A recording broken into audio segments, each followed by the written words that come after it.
7 अक्टूबर 1950 तिब्बत के इतिहास का वो काला दिन था जब चाइनीज आर्मी तिब्बत में जबरदस्ती घुस गई थी और तिब्बत की पीसफुल जमीन को इन्वेड करके चाइना में शामिल कर लिया था।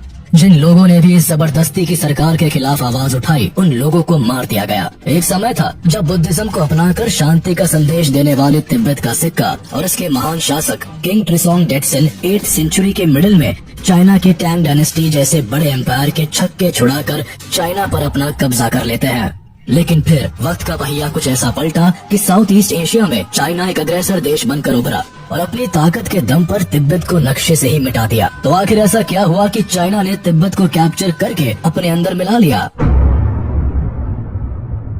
तिब्बत की कहानी को शुरू से शुरू करें तो एक समय पर तिब्बत कल्चरली रिच और स्ट्रॉन्ग इंडिपेंडेंट नेशन था जो सदियों तक चाइना के साथ कोएग्जिस्ट करता था। रूफ ऑफ द वर्ल्ड के नाम से मशहूर यह देश न केवल अपनी अलग पहचान रखता था बल्कि कई हजारों साल पुराना था। इनिशियली ये 3 प्रोविंस में बटा था, पहला यूसांग, दूसरा अमदो और तीसरा खाम। लेकिन 7th सेंचुरी में इन तीनों प्रोविंस को मिलाकर एक यूनिफाइड तिब्बत की नींव डाली गई। इस पर राज करने वाली पहली डायनेस्टी यारलुंग डायनेस्टी बनी जिसके पहले राजा नामरी सोंगसन थे। इनके ही राज में लहासा को तिब्बत की कैपिटल बनाया गया। लगभग 7th सेंचुरी से 9th सेंचुरी तक तिब्बत सेंट्रल एशिया में एक ऐसा शक्तिशाली किंगडम बनकर उभरा जिस पर सोंगसन ग्याम्पो, ट्रिसोंग डेटसन और रैलपकान जैसे महान राजाओं ने राज किया और अपने शासनकाल में तिब्बत की डोमिनेंसी को पूरे एशिया में स्टैब्लिश किया। खासकर ट्रिसोंग डेटसन ने तिब्बत आर्मी को इतना मजबूत बनाया कि दुश्मन एम्पायर की सेनाएं भी तिब्बत के सामने फीकी थी। लेकिन परेशानी ये थी कि उस दौर में भी चाइना तिब्बत को पाने के सपने देखता था और दोनों किंगडम के बीच बाउंड्रीज को लेकर विवाद काफी गहरा था।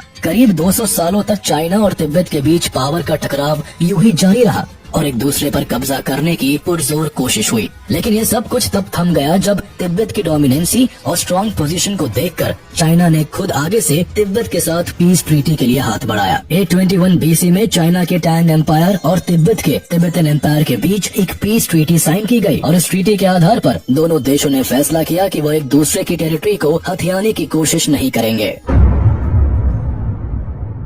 7th से 9th सेंचुरी तक सोंगसन ग्याम्पो और ट्रिसोंग डेटसन जैसे महान राजाओं के शासनकाल में तिब्बत ने जहां एक स्ट्रॉन्ग इंपीरियल रूल को देखा, वहीं इसी दौरान तिब्बत में बुद्धिज्म ने भी धीरे धीरे पनपना शुरू किया और आने वाले दशकों में बुद्धिज्म तिब्बत से इस तरह जुड़ गया कि ये उनकी आइडेंटिटी का एक अहम हिस्सा बन गया। इसकी शुरुआत सबसे पहले किंग सोंगसन ग्याम्पो से हुई जिन्होंने तिब्बत में बौद्ध धर्म को बढ़ावा देने में सबसे अहम भूमिका निभाई। दरअसल महाराजा ग्याम्पो ने 2 बुद्धिस्ट लड़कियों से मैरिज की जो कि चाइना और नेपाल से थी। ये दोनों ही पत्नियां अपने साथ बुद्धिस्ट स्टैच्यूज, स्क्रिप्चर्स और बुद्धिस्ट सेक्रेड ऑब्जेक्ट्स को लेकर तिब्बत में आई और इन्हीं के इन्फ्लुएंस में आकर सोंगसन ग्याम्पो ने भी बुद्धिज्म की राह चुनी। इनके शासनकाल में ही बुद्धिस्ट रिलीजियस प्रैक्टिसेस को तिब्बती दरबार और समाज में इंट्रोड्यूस किया गया। लेकिन आम जनता पर बुद्धिज्म का इन्फ्लुएंस तब देखने को मिला जब 755 AD में केवल 13 साल की उम्र में किंग ट्रिसोंग डेटसन ने तिब्बत की राजगद्दी को संभाला और केवल 20 साल की उम्र में ही बुद्धिज्म को अपना लिया। अपने शासनकाल में बुद्धिज्म को तिब्बत में फैलाने के लिए उन्होंने भारत और नेपाल से कई बुद्धिस्ट स्कॉलर्स को तिब्बत बुलाया और बुद्धिस्ट टेक्स्ट को तिब्बती भाषा में ट्रांसलेट करवाया। इसके बाद से ही तिब्बत में कई मोनास्ट्रीज की भी स्थापना हुई और न केवल राजाओं बल्कि आम जनता और तिब्बतियन कल्चर में भी बुद्धिज्म ने अपनी जड़ें जमा ली। एक तरफ बुद्धिज्म जो तिब्बत के लिए उसकी आइडेंटिटी बन गया, वही पॉलिटिकली तिब्बतियन एम्पायर कमजोर पड़ने लगा और इसका नतीजा ये हुआ कि 1240 AD में मंगोल्स ने तिब्बत पर कब्जा जमा लिया। इसके साथ ही मंगोल्स ने चाइना के भी कई हिस्सों पर कब्जा कर लिया। लेकिन अपने रूल में मंगोल्स ने ना तो तिब्बत की रिलीजियस ऑटोनॉमी के साथ छेड़छाड़ की और ना ही तिब्बत और चाइना के हिस्सों को एक दूसरे में मिलाया। ऐसा इसीलिए भी हुआ क्योंकि तिब्बत के सैन्य अभियानों की जिम्मेदारी गेंगिस खान के पोते गोदान खान को सौंपी गई थी जो खुद बुद्धिज्म से इन्फ्लुएंस हो गए थे। 1247 AD में गोदान खान की भेंट एक बुद्धिस्ट लामा यानी कि स्पिरिचुअल लीडर साक्या पंडित से हुई थी और उनसे मिलकर वो इतना इम्प्रेस हो गए थे कि उन्होंने खुद बौद्ध धर्म अपना लिया। यही एक कारण भी रहा कि मंगोल इन्वेजन के बाद भी तिब्बत का नाता बुद्धिज्म से गहरा होता गया। इसी बीच तिब्बत में एम्पायर बदलते गए, वहीं चाइना में भी कई डायनेस्टीज आई और गई, लेकिन चाइना का तिब्बत को पाने का ख्वाब कभी नहीं बदला। दोनों देशों के बीच टकराव चलता रहा। फिर 1645 में तिब्बत को नगवांग लोब्सांग ग्यात्सो का साथ मिला जिन्होंने तिब्बत को हर तरह से आजाद कराया। ग्यात्सो तिब्बत के 5th लामा यानी रिलीजियस लीडर बनने के साथ वहाँ के टेम्पररी रूलर भी बने। इन्हें तिब्बत के इतिहास में द ग्रेट फिफ्थ कहकर भी बुलाया गया और उसके बाद कई दशकों तक तिब्बत एक इंडिपेंडेंट स्टेट की तरह एग्जिस्ट करता रहा। लेकिन इनकी आजादी को मंगोल्स नाम का ग्रहण 1717 में फिर से लगा, जिन्होंने तिब्बत को एक बार फिर अपने कब्जे में कर लिया। मगर केवल 3 साल बाद ही चाइना तिब्बत का सेवियर बनकर आगे आया और उसने तिब्बत से मंगोल्स को बाहर खदेड़ दिया। 1720 में चाइना में चिंग डायनेस्टी का रूल था, जिससे तिब्बत की मदद करने की आड़ में वहाँ से मंगोल का सफाया तो किया, लेकिन इस डायनेस्टी ने खुद तिब्बत के खाम और अमदो प्रोविंस पर अपना कब्जा जमा लिया। इन प्रोविंस का कंट्रोल हाथ में आते ही चिंग डायनेस्टी ने इन्हें चाइना का हिस्सा बना लिया और इन प्रोविंस का नाम बदलकर चिंघाई कर दिया, जबकि तिब्बत का बाकी बचा हिस्सा चिंग डायनेस्टी के लिए एक सबऑर्डिनेट स्टेट बनकर रह गया, जिस पर अपना इन्फ्लुएंस बढ़ाने का चाइना ने कोई मौका नहीं छोड़ा।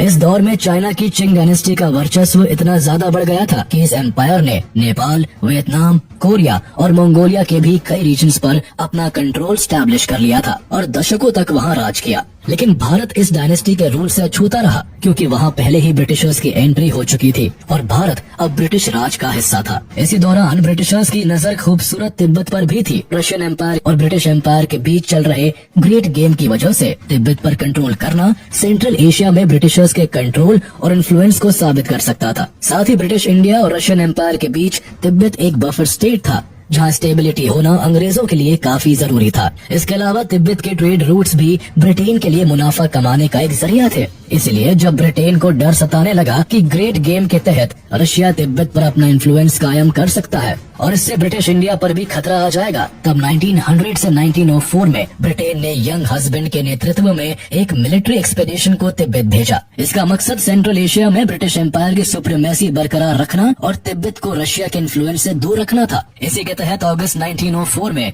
ब्रिटिश एम्पायर ने तिब्बत की कैपिटल लहासा को कैप्चर कर लिया और जबरदस्ती तिब्बतियन रिप्रेजेंटेटिव्स के साथ लहासा कन्वेंशन को साइन किया। इस ट्रीटी से ब्रिटिशर्स के तिब्बत के साथ ट्रेड और डिप्लोमेटिक रिलेशंस तो एस्टैब्लिश हुए, लेकिन ब्रिटिश ने तिब्बत को केवल एक ऑटोनॉमस स्टेट माना, बट तिब्बत को चाइना से इंडिपेंडेंट स्टेट का दर्जा नहीं मिला।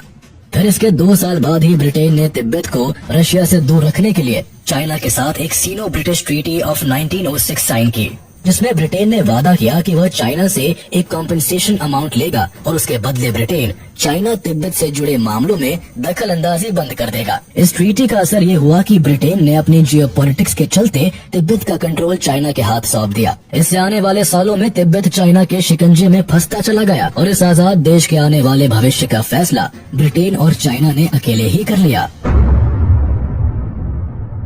1912 में चाइना, ब्रिटेन और तिब्बत के रिश्तों में एक अहम मोड़ तब आया जब चाइना में जिनहाई रेवोल्यूशन के चलते चिंग डायनेस्टी का अंत हुआ और चाइना में सिविल वॉर स्टार्ट हो गया। इसी मौके का फायदा उठाकर तिब्बत ने भी लहासा से चाइनीज ट्रूप्स को खदेड़ दिया और इस वक्त के दलाई लामा ने तिब्बत को एक इंडिपेंडेंट नेशन घोषित कर दिया। उन्होंने साफ शब्दों में कहा कि we are a small religious and independent nation. लेकिन तिब्बत की आजादी चाइना के साथ साथ ब्रिटिश राज को भी रास नहीं आई, क्योंकि तिब्बत की इंडिपेंडेंस का एक मतलब उस पर रशियन डोमिनेंस का खतरा पैदा होना भी था। इसीलिए ब्रिटिश का मकसद भी तिब्बत पर चाइना के इन्फ्लुएंस को बरकरार रखना था। इसी को ध्यान में रखते हुए साल 1914 में ब्रिटिशर्स ने चाइना और तिब्बत के बीच एक शिमला अग्रीमेंट को कराया, लेकिन तिब्बत इशू पर यह अग्रीमेंट कहीं न कहीं फेल हो गया, क्योंकि इस अग्रीमेंट को चाइना ने मानने से इनकार कर दिया। लेकिन ब्रिटिश और तिब्बत के बीच यह अग्रीमेंट साइन हुआ, जिसमें ब्रिटेन ने तिब्बत को एक ऑटोनॉमस सेल्फ गवर्निंग रीजन की तरह रिकॉग्नाइज तो किया, लेकिन ब्रिटेन ने तिब्बत को चाइना से पूरी तरह इंडिपेंडेंट नेशन डिक्लेयर नहीं किया।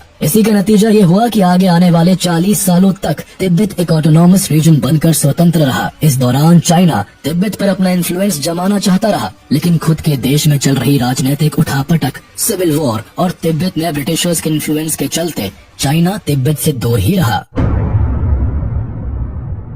साल 1949 में चाइना एक आजाद देश बनकर उभरा और इसी के साथ तिब्बत की शांति के दिन भी पूरे हो गए। दरअसल इस दौरान चाइना की राजनीति में कम्युनिज्म का उदय हुआ और माओ जेडोंग के नेतृत्व में देश में कम्युनिस्ट रेवोल्यूशन तेज हो गया। इसका नतीजा ये हुआ कि communist party people's republic of China ने चाइना में सरकार बनाई और माओ जेडोंग ने प्रेसिडेंट के तौर पर सत्ता को संभाला। माओ जेडोंग के पावर में आते ही सबसे बड़ी डेवलपमेंट ये हुई कि इन्होंने तिब्बत को लिबरेट करने और उसे अपने मदरलैंड से मिलाने बनाने का जिम्मा उठा लिया। माओ जेडोंग एक कट्टर कम्युनिस्ट थे जो तिब्बत को चाइना का हिस्सा मानते थे। साथ ही चाइनीज कम्युनिस्ट पार्टी भी ये मानती थी कि हर हाल में तिब्बत चाइना का अभिन्न हिस्सा है। इसीलिए उसे हथियाने के लिए माओ जेडोंग ने पीपल लिबरेशन आर्मी को ऑर्डर दिए कि वो तिब्बत में घुस जाए और तिब्बत सरकार को